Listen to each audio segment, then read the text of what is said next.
بسم اللہ الرحمن الرحیم۔ ولادت سے شہادت تک حضرت علی کرم اللہ وجہ بن ابی طالب 6 صدی عیسوی میں حضرت فاطمہ بنت اسد کے بطن سے اندرون خانہ کعبہ میں پیدا ہوئے۔ آپ کی پہلی غذا نبی کریم صلی اللہ علیہ وسلم کا لعاب دہن تھا۔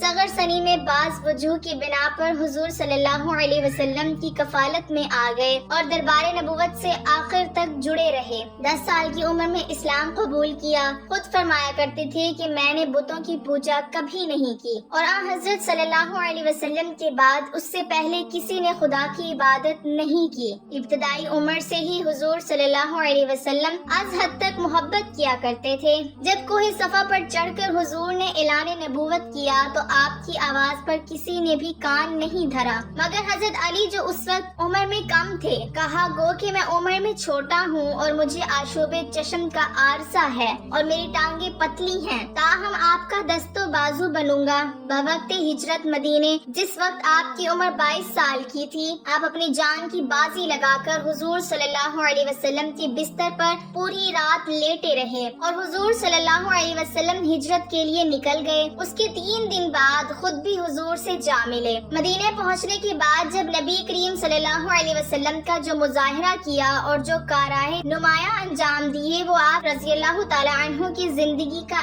اہم باب ہے۔ سوائے ایک جنگ کے، آپ رضی اللہ تعالی عنہ نے ہر جنگ میں شرکت کی اور داد شجاعت دیا۔ غزوہ تبوک کے موقع پر حضور صلی اللہ علیہ وسلم نے آپ رضی اللہ تعالی عنہ کو جنگ میں شرکت سے روک دیا اور اہل بیت کی حفاظت و نگرانی کے لیے مدینے ہی میں رہنے کا حکم دیا، تو اس کا آپ رضی اللہ تعالی عنہ کو بہت قلق ہوا، مگر حضور صلی اللہ علیہ وسلم نے یہ کہہ کر ان کے اعزاز کو بلند کیا کہ علی تم اسے پسند نہیں کرتے کہ میرے نزدیک تمہارا وہ مقام اور درجہ ہو جو ہارون علیہ السلام کا موسیٰ علیہ السلام کے نزدیک تھا۔ حضرت علی رضی اللہ تعالی عنہ کی اہمیت حضور صلی اللہ علیہ وسلم کے نزدیک کتنی تھی، اس کا اندازہ اس بات سے لگایا جا سکتا ہے کہ حضور صلی اللہ علیہ وسلم بالعموم اہم اور مشکل ترین امور کے انجام دہی کے لیے حضرت علی رضی اللہ تعالی عنہ کو مامور فرماتے۔ جب تک حضور صلی اللہ علیہ وسلم زندہ رہے،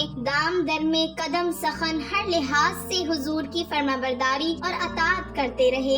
اسی جانثاری کو دیکھ کر جب حضرت علی رضی اللہ تعالی عنہ کے اوپر کچھ صحابہ نے غلط فہمی کی بنیاد پہ کوئی بات کہی تو حضور صلی اللہ علیہ وسلم نے غدیر خم کے خطبے میں فرمایا کہ جو علی رضی اللہ تعالی عنہ کا دشمن ہے وہ میرا بھی دشمن ہے، اور جو علی رضی اللہ تعالی عنہ کا دوست ہے وہ میرا بھی دوست ہے۔ حضور صلی اللہ علیہ وسلم کی وفات کے بعد خلیفہ سوم کے زمانے میں بھی اہم کارنامے اور خدمات انجام دی اور جنگی مارکے سر کیے، اور جب خود خلیفہ بنے تو باوجود پورے ملک میں بد امنی اور خلفشاری کے حالات پر قابو پائے، مگر دشمنوں نے آپ رضی اللہ تعالی عنہ کو زیادہ دن حکومت کرنے نہیں دیا اور آپ رضی اللہ تعالی عنہ کو قتل کر دیا۔ کل 4 سال 9 مہینے حکومت کر سکے۔ آپ رضی اللہ تعالی عنہ کی تعلیمات، خطبات و سیاح، انشاء پردازی اور اخلاقی اقدار کا شاہکار مجموعہ نہج البلاغہ ہے، جسے شریف رضی اللہ تعالی عنہ نے جمع کیا۔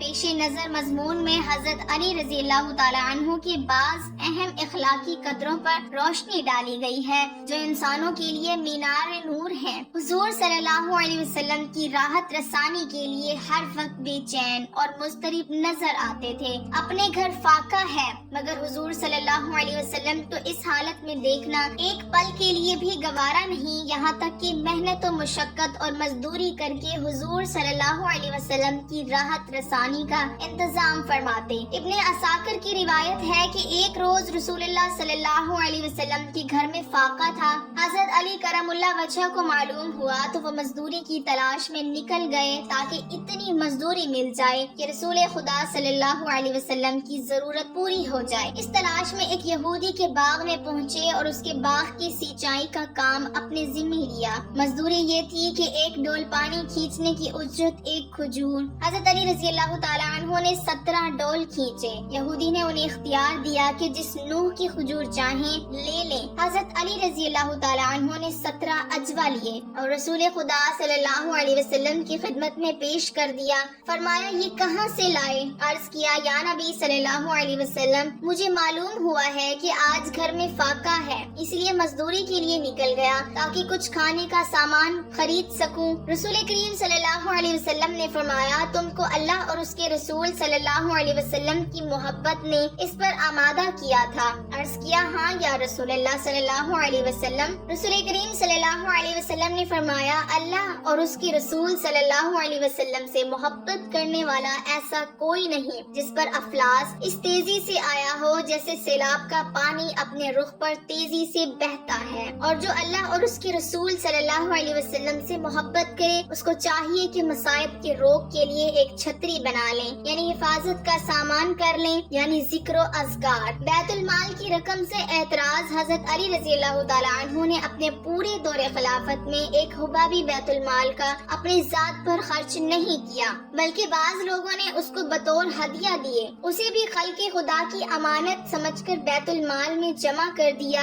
آپ رضی اللہ تعالیٰ عنہ نے بیت المال کی رقم کی اس طرح حفاظت کی کہ جس کی نظیر نہیں ملتی۔ آپ رضی اللہ تعالیٰ عنہ کو ایک صاحب نے ہدیہ دیا، اور وہ ہدیہ کیا تھا؟ وہ حضرت علی کرم اللہ وجہ کی زبانی ملاحظہ فرمائیے، مگر اس کو بھی بیت المال میں پہنچا دیا۔ آپ رضی اللہ تعالیٰ عنہ نے ایک خطبہ میں صراحت کی ہے کہ لوگوں اللہ کی قسم جس کے سوا کوئی معبود نہیں، میں نے تمہارے مال سے نہ تھوڑا لیا نہ بہت، سوائے اس شے کے اور جیب سے ایک چھوٹی سی شیشی نکال کر دکھائی جس میں عطر یا کوئی خوشبو تھی۔ حضرت علی رضی اللہ تعالیٰ عنہ نے کہا مجھے ایک دہقان نے یہ ہدیہ دیا ہے، پھر وہ بیت المال تشریف لے گئے اور کہا یہ لو وہ شیشی بھی بیت المال میں جمع کر دی۔ حضرت عائشہ رضی اللہ تعالیٰ عنہ اور علی رضی اللہ تعالیٰ عنہ جنگ جمل میں، حضرت علی کرم اللہ وجہ کی ابتدائی عہد میں ہی جنگ جمل کا وہ اہم واقعہ پیش آیا جو تاریخ اسلامی کا ایک اہم باب ہے۔ اس جنگ کی قیادت ایک طرف سے حضرت عائشہ رضی اللہ تعالیٰ عنہ کر رہی تھی تو اس کی دوسری طرف حضرت علی رضی اللہ تعالیٰ عنہ تھے۔ اس جنگ کے جو بھی اسباب و نتائج رہے ہوں اس سے صرف نظر کرتے ہوئے یہ ضرور کہا جا سکتا ہے کہ حضرت علی رضی اللہ تعالیٰ عنہ حق پر تھے اور حضرت عائشہ رضی اللہ تعالیٰ عنہ کو غلط فہمی دلائی گئی تھی۔ اور یہ بھی یاد آتا ہے کہ حضور صلی اللہ علیہ وسلم نے پیشن گوئی بھی فرمائی تھی کہ ایک وقت ایسا آئے گا کہ حضرت عائشہ رضی اللہ تعالیٰ عنہ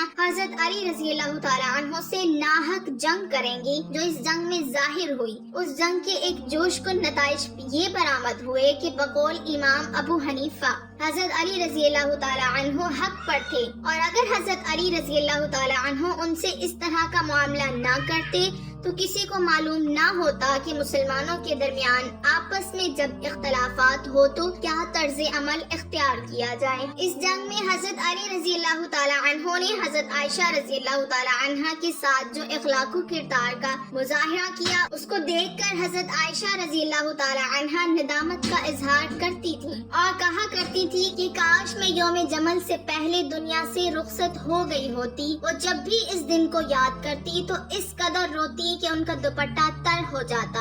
حضرت علی رضی اللہ تعالیٰ عنہ قاضی شریف کی عدالت میں حضرت علی کرم اللہ وجہ کی زرہ اس جنگ میں گم ہو گئی اور اسے ایک یہودی کے ہاتھ میں دیکھی گئی، یہاں تک کہ یہ معاملہ قاضی شریف کی عدالت میں پہنچا۔ قاضی نے امیر المومنین سے گواہ طلب کیا۔ حضرت علی رضی اللہ تعالیٰ عنہ نے حضرت حسن اور غلام کمبر کو گواہی کے لیے پیش کیا، مگر قاضی نے دونوں کی گواہی کو رد کرتے ہوئے فیصلہ یہودی کے حق میں کر دیا۔ اس واقعے سے جو درس ملتا ہے وہ اسلامی تعلیم کا شاہکار ہے جو حضرت علی رضی اللہ تعالیٰ عنہ کے ذریعے ظہور ہوا۔ وہ خود قاضی کے پاس آئے اور ان کے فیصلے پر عمل کیا جو اخلاق و کردار کا اعلیٰ نمونہ ہے۔ اس سے متاثر ہو کر یہودی نے نہ صرف زرہ واپس کر دی بلکہ کلمہ شہادت پڑھ کے حلقہ اسلام میں داخل ہو گیا، مگر پھر حضرت علی رضی اللہ تعالیٰ عنہ نے زرہ اسے واپس کر دی اور یہ شخص ہمیشہ آپ کے ساتھ رہا اور صفین کے موقع پر شہید ہوا۔